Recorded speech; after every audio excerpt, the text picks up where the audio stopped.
Nice to meet you. I'm Sue Brantley. I'm a professor of geosciences at Penn State University, and I've been working on questions related to water quality in areas of shale gas development, which is also called unconventional oil and gas development.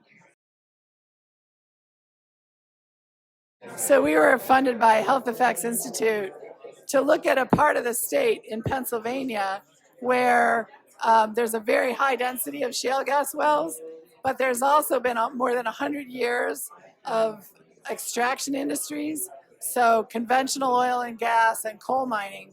And the juxtaposition of all those different industries, sort of one on top of one another, we thought might make an area where the water quality effects were larger. So we've been looking to see if we can see that in a very large groundwater data set from that part of the state. Jennifer Baca is an associate professor of geography at Penn State, and she's the leader of the project.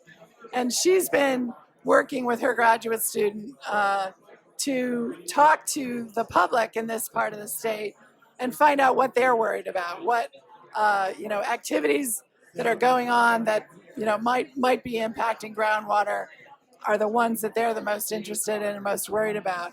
So, one part of our group is looking at groundwater chemistry and the other part is talking to the public.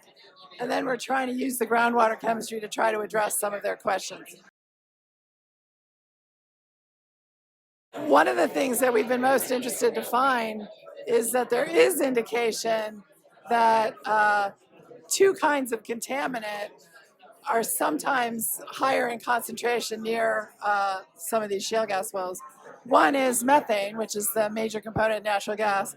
The other is salt, because the water that comes up with the gas is salty. And so we see evidence that there's very slight increases of methane and salt in some groundwater in certain hotspot areas around shale gas wells. And I think that the data that we're looking at is suggesting that the way that the salt gets into the groundwater is probably related to spills on well pads, a small number of large spills that may impact some groundwater. Well, we've been working on this problem for almost 10 years, and some of the sites that we've seen methane in groundwater that's related to shale gas development seems to show that the methane is coming from intermediate depths. So early in the boom, when they started this in Pennsylvania, they didn't always case and cement the intermediate depths, and I think that the state was able to show that that is an essential activity that the gas companies need to do, and that's what our data showed as well. So that now is one of the new policies of the state, is that the casings and the cementing has to go all the way down, all the way to the target shale. And then the other implication about spillage, I think that anything that we can do from a policy point of view to lower the volume and frequency of spills would make some impact as well. It's been very helpful for us to talk to the public and hear what they're worried about and what they're interested in as well.